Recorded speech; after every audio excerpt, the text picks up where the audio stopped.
Chapter 12. The Truth about Mr. Elliot. Anne had promised to visit her friend, Mr. Smith, the next morning. She was very happy to go because she did not want to be at home if Mr. Elliot visited. As she told Mr. Smith about the corner, Anne's face lit up and the happy feelings of the evening came back to her once more. "I can see in your eyes that you had a very enjoyable evening," Mr. Smith said, smiling. "I can see that there were lots of agreeable music and that in the intervals there was good conversations." Anne half smiled. "Do you see that in my eyes?" she asked. "Yes, I do," said Mr. Smith. "Your face tells me that you saw somebody last night. The person you think is the most agreeable in the world, the person who interested you more than anyone else."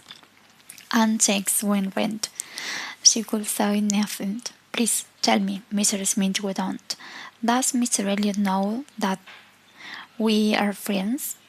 Does he know that I am in bed?" "Mr. Elliot?" said Anne, surprised. So Mr. Smith thought she was in love with Mr. Elliot? "Do you know Mr. Elliot?" "I did not know him very well," replied Mr. Smith, "but I have not seen him for a long time. I want to ask if you can do something for me.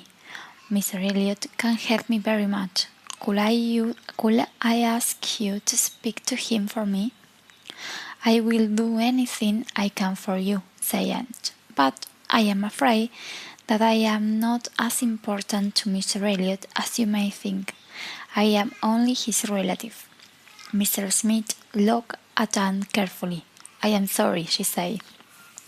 "I spoke too soon.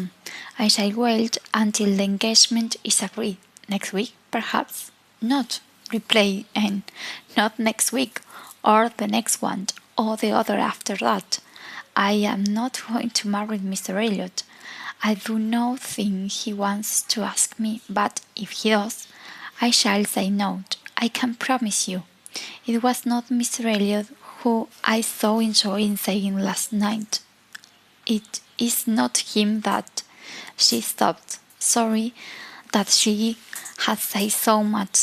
"Did you know Mr. Elliot before he was married?"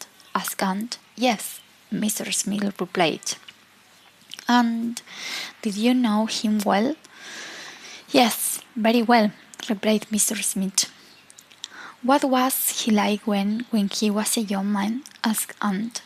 "I have not seen Mr. Elliot for 3 years," Mr. Smith replied in a serious voice. They both said nothing for a while.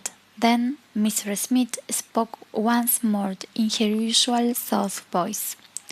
"I am sorry, dear Miss Elliot. I am sorry for my short answers. I have not known what to do or what to say, but now I have decided. I believe that you should understand Mr. Elliot's real character.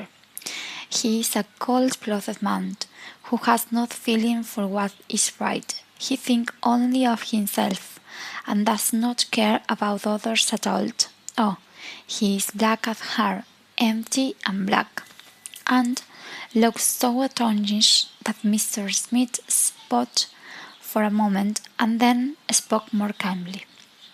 "Mr. Elliot was a great friend of my dear husband, who loved and trusted him.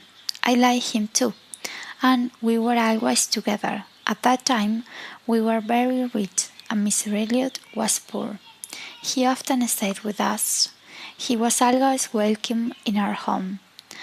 He was like a brother, and I know that my dear church often gave him money.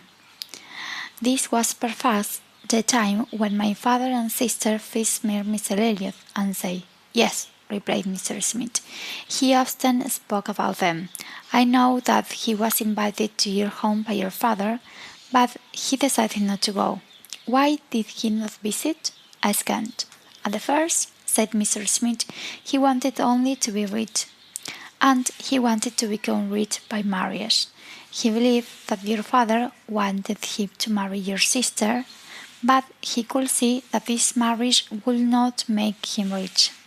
perhaps, crying, adding suddenly, thinking of something. You sometimes spoke about me of Mr. Elliot? Oh yes, very often, said Mr. Smith. Mr. Elliot told me last night that someone had described me to him. Now, I understand that it was you. Oh, but I am sorry. I have stopped you. So, Mr. Elliot married only for money? Asked Anne. Oh, yes. But many people do. Money was all that Mr. Elliot wanted. He may be interested in family honors now, but as a young man, he did not care about it at all. I often heard him say that if he would sell his baronetcy. But why does Mr. Elliot want to know their family now? Anne asked.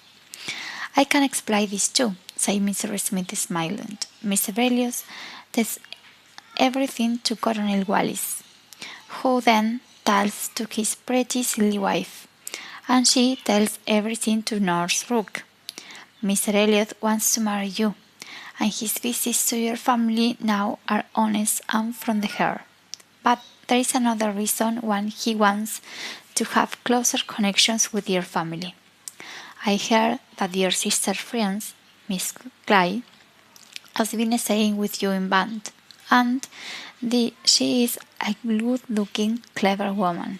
She is poor, and Sir Walter's friends believe that she hopes one day to be Lady Elliot.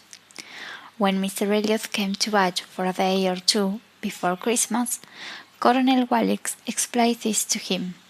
Mr. Elliot has been rich for a long time, and he now hopes to have happiness in other ways.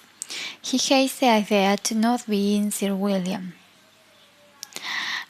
So when he heard this news from Colonel Wallis, he decided to come and stay in Bath. He wanted to watch Sir Wallet and Mr. Clay. He visits as often as possible, and sometimes very late at night.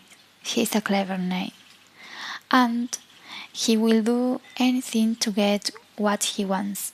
Yes, said Anne. I have heard nothing that surprised me. When he started to visit my father and sister, I never quite understood it. But Mr. Smith has not finished hers. At the beginning of the conversation, she had told Anne that Mr. Elliot was black at her. Now, she explained why she had such bad feelings toward him. After Mr. Elliot's marriage, she said, he had made Mr. Smith spend too much money. After Mr. Smith's death, it became clear that all of their money had gone. Mr. Elliot then refused to be executor of Mr. Smith's wills, which gave Mr. Smith more worries and difficulty. Mr. Smith wrote to Mr. Elliot several times, asking for his help. His replies were hard-hearted and showed clearly that Mr. Elliot did not care at all about Mr. Smith's great difficulties. One of the worst things was that Mr. Smith's husband had owned some land in the West Indies, which Mr. Smith wanted to sell. She knew that selling the land would give her enough money to live comfortably, but because she was ill and had not money or connections, she could do nothing.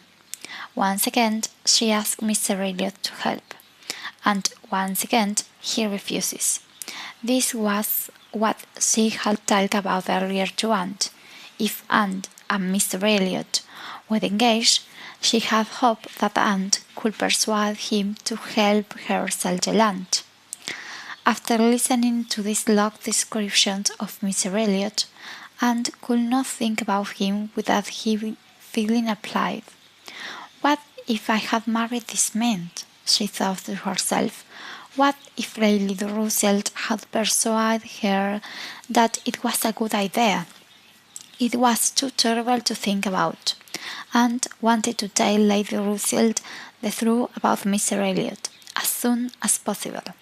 Before she left Mr. Smith, she asked her if she was happy for Anne and tell her friends everything.